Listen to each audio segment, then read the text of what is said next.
Olá! Hoje vamos mergulhar num dos livros mais interessantes da Bíblia. Um que muita gente acaba pulando. Crônicas. Sabe por quê?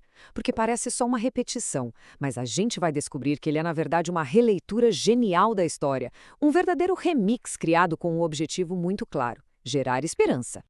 Para quem já tentou ler a Bíblia em sequência, essa sensação de déjà vu é quase certa. A gente passa pelos livros de Samuel e Reis, acompanha todas aquelas tramas, as batalhas, os dramas da realeza. E aí, quando chega em Crônicas, a reação é: ué, mas eu acabei de ler isso aqui. E é por isso que muita gente pula o livro. Só que ao fazer isso, se perde a chance de entender uma das obras mais inteligentes e cheias de propósito de todas as escrituras. Sério. Então, vamos organizar o nosso papo. Primeiro, vamos ver se ele é mesmo repetitivo. Depois, para que tipo de crise ele foi escrito. Em seguida, qual era a sua missão de gerar esperança? Como exatamente ele remixa a história de Israel e, para fechar com chave de ouro, por que ele tem um final tão inesperado. Ok, vamos começar por essa questão da repetição. Será que Crônicas é só um copia e cola de Samuel e Reis?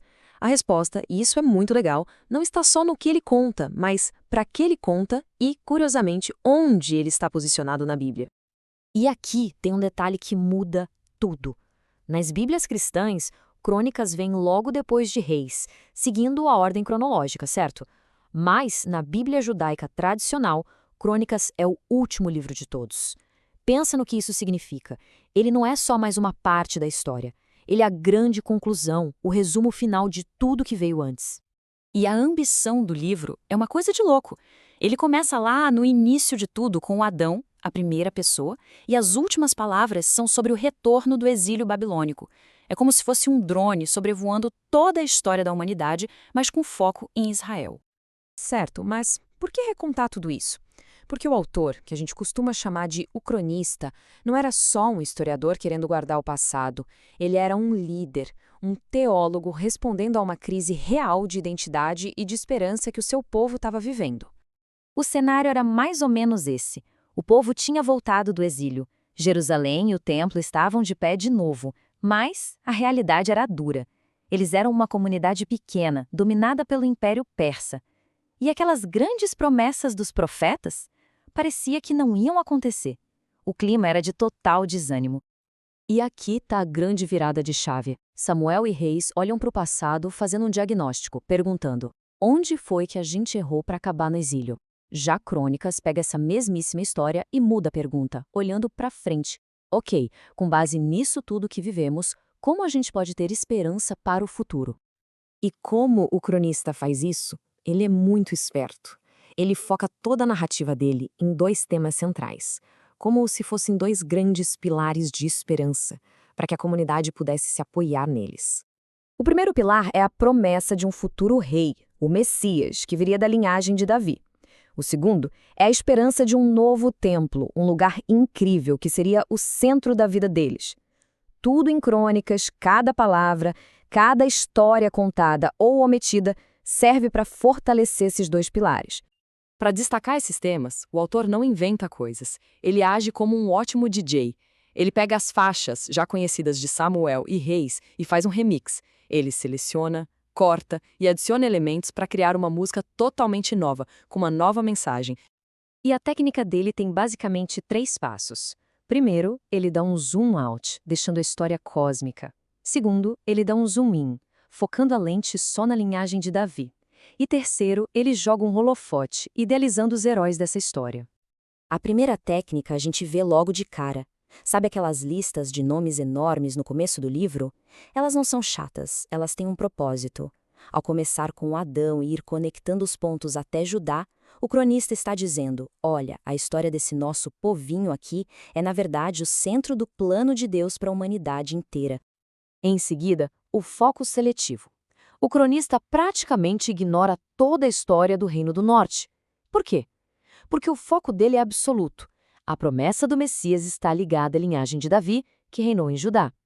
Tudo o que desvia dessa narrativa principal, ele simplesmente deixa de lado. E isso nos leva ao exemplo mais claro desse remix, o retrato do rei Davi. Em Samuel, Davi é uma pessoa de carne e osso, complexo, cheio de falhas e virtudes.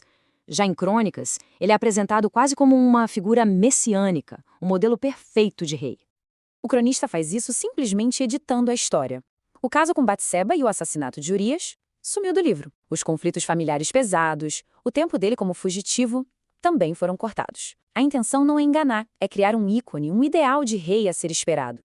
E ele não só omite, como também adiciona material novo. Crônicas nos dá detalhes de como Davi planejou o templo, organizou os músicos, os levitas e, o mais importante, como ele recebeu a planta do templo diretamente de Deus. A comparação com Moisés lá no Sinai é totalmente intencional e muito poderosa. E essa lente otimista se aplica a outros heróis também. Salomão é o grande construtor do templo. Reis reformadores como Ezequias e Josias, que promoveram a adoração correta, são exaltados como exemplos de fidelidade e de liderança para o futuro. E agora chegamos à grande jogada de mestre do cronista, a conclusão do livro, que, na verdade, não é bem uma conclusão. Essas são, literalmente, as últimas palavras de Crônicas. O rei persa Ciro dá a permissão para o povo voltar a Jerusalém e o livro encerra com essa ordem: suba. Parem para pensar. Suba. E pronto, a frase para no meio. Depois de contar a história desde Adão até aquele momento, o autor termina com o verbo no imperativo, sem um ponto final. É abrupto, é estranho e é absolutamente genial. Essa frase inacabada é um convite direto para a geração que estava lendo. A mensagem é: a história não terminou. O verdadeiro rei ainda não chegou. O templo glorioso ainda não foi construído. A história de vocês continua. Agora, subam, vão fazer a parte de vocês. E essa é a grande lição de Crônicas. O livro nos mostra que a história não é apenas algo para ser lembrado, mas um recurso que pode ser reinterpretado para gerar esperança. E isso deixa uma pergunta no ar. De que forma podemos olhar para o nosso próprio passado, com todas as falhas e vitórias, e recontá-lo de uma maneira que nos impulsione para um futuro com muito mais esperança?